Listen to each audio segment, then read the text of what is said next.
सहारा प्रणाम। सारा समय देख रहे हैं आप, आपके साथ मैं हूं पूजा शर्मा। केंद्रीय गृह मंत्री अमित शाह आज उत्तराखंड के दौरे पर पहुंच रहे हैं, जहां वो पार्टी कार्यकर्ताओं के साथ मिशन 2022 की रणनीति पर मंथन करेंगे।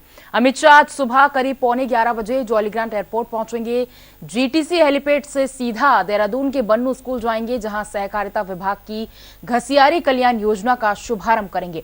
इसके बाद IRTD सभागार सरवोज चौक जाएंगे, जहां पर प्रदेश पदाधिकारियों के साथ बैठक करेंगे। दोपहर के भोजन के बाद बीजेपी प्रदेश कार्यालय में 2 बजे कोर ग्रुप की बैठक में हिस्सा लेंगे, जिसके बाद जीटीसी हेलीपैड के लिए वे रवाना हो जाएंगे और दोपहर के बाद ऋषिकेश के रायबाला मिलिट्री स्टेशन हेलीपैड पहुंचेंगे। यहां से हरिद्वार के देव संस्कृत विश्वविद्यालय शांतिकुंज में आयोजित कार्यक्रम में शामिल होंगे। कार्यक्रम के बाद अमित शाह कनखल के हरिहर आश्रम पहुंचेंगे।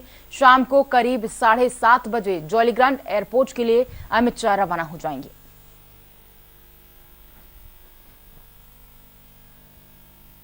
और ज्यादा जानकारी के लिए संवाददाता श्रीनिवास पंत हमारे साथ जुड़े हुए हैं। श्रीनिवास जी, आगामी चुनाव जो कि बेहद करीब है और ऐसे में कोई भी पार्टी कह सकते हैं कि कोई मौका नहीं छोड़ना चाहती है। बीजेपी की अगर हम बात कर रहे हैं तो आज केंद्र की ओर से अमित शाह आ रहे हैं उत्तराखंड और वो चुनावी मंत्र दे सकते हैं।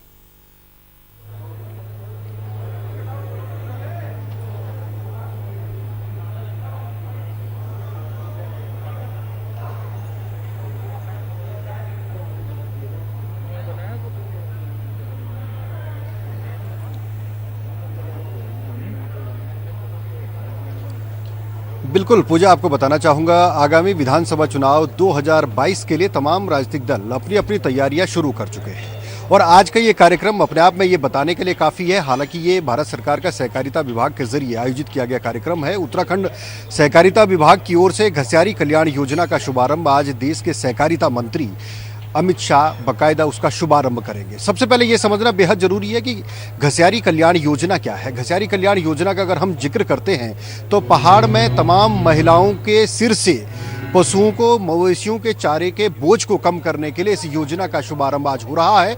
और पर्वतीय जिलों के 4 जिले हैं, चाहे वो गढ़वाल मंडल के 2 और कुमाऊं के 2 जिलों में आज ये योजना लागू हो जाएगी, जिसके तहत सब्सिडी पर सहकारिता विभाग के जरिए जो पैक्ड साइलेज है, जो पशुओं का चारा है, जो मवेशियों का चारा है, वो दुकानों में उपलब्ध होगा और मातृशक्ति उसको सब्सिडी की दरों पर खरीद करके अपने मवेशियों के चारे का इंतजाम कर सकते हैं। ये भारत सरकार की और राज्य सरकार की कोशिश है कि इस तरीके से महिलाओं के बोझ को कम किया जाएगा।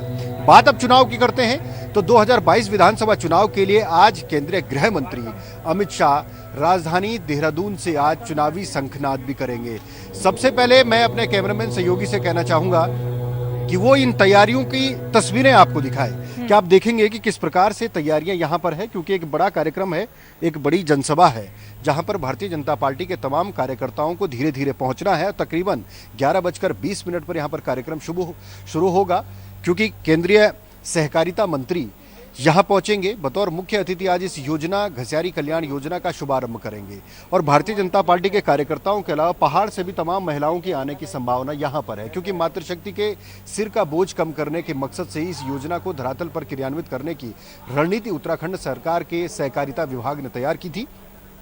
और इसी कड़ी में यहाँ पर तकरीबन अगर आप देखेंगे भारतीय जनता पार्टी के नेताओं के मुताबिक अगर बात करें तो 10 से 15 हज़ार की तादाद में भीड़ जुटाई जाएगी और एक संदेश दिया जाएगा। और सिर्फ केंद्रीय गृह मंत्री कहें या सहकारिता मंत्री कह लीजिए, वो जब यहाँ से जनता को संबोधित करेंगे तो उसमें तमाम वो वादे होंगे, तमाम वो बातें होंगी जो मोदी सरकार ने पूरे देश के लिए किया है और उत्तराखंड भी उससे अछूता नहीं है। चाहे वो ऑल वेदर रोड के प्रोजेक्ट की बात हो, ऋषिकेश कर्णप्रयाग रेल लाइन पहुंचाने की बात हो, केदारधाम के पुनर्निर्माण की बात हो, या फिर आप यूँ कह सकते हैं कि बद्रीनाथ में नए मास्टर प्लान के तहत 250 करोड़ रुपए जो आर्थिक सहायता के तौर पर राज्य सरकार को मिला है उसकी बात हो। उन तमाम बातों का जिक्र यहाँ पर होगा। और इसके अलावा उत्तराखंड में बीजेपी सरकार ने किस तरीके के काम उत्तराखंड में किए हैं, भारतीय जनता पार्टी ने जो वादे 2017 में किए थे वो धरातल पर किस रूप में उतर पा रहे हैं। और आगामी क्योंकि 2022 विधानसभा चुनाव होना है तो ऐसे में जनता को फिर से क्या सब्ज बाग दिखाए जा सकते हैं। हालांकि ये सरकारी कार्यक्रम है, लेकिन उसके मुताबिक भी जनता को सरकार की योजनाओं का लाभ किस रूप में मिल पाता है और किस तरीके से सरकार उसको इंगित कर रही है, धरातल पर उतारने का प्रयास करती है। और उसमें भारतीय जनता पार्टी के कार्यकर्ता संगठन के लिहाज से किस रूप से काम करते हैं, तो ये तमाम संबोधन में आज दिखाई देगा। यानी शंखनाद होगा 2022 विधानसभा चुनाव के लिए। उत्तराखंड की राजधानी देहरादून से केंद्रीय गृह मंत्री आज तमाम कार्यक्रमों में भी शिरकत करेंगे। अगर हम इस कार्यक्रम के इतर अब बात करते हैं तो भारतीय जनता पार्टी के प्रदेश अलग अलग विभिन्न मोर्चे जो हैं, उन मोर्चों के पदाधिकारी, प्रदेश के पदाधिकारियों की महत्वपूर्ण बैठक IRDT सभागार में 1 बजे आयोजित की जाएगी, जिसमें भी गृह मंत्री का संबोधन होगा। कैसे उनको जीत का मंत्र देना है, किस प्रकार से शक्ति केंद्र, बूथ केंद्र, इन तमाम पन्ना प्रमुख, इन तमाम लोगों की जिम्मेदारी क्या होगी, भारत सरकार और राज्य सरकार द्वारा लोकहित के लिए गए फैसलों को घर घर कैसे पहुंचाया जाएगा, उस पर भी जीत का मंत्र और गुरु मंत्र देकर के अमित शाह जाएंगे। उसके बाद आती है बारी कार्यकर्ताओं में भी काफी उत्साह आज निश्चित रूप से दिखेगा, क्योंकि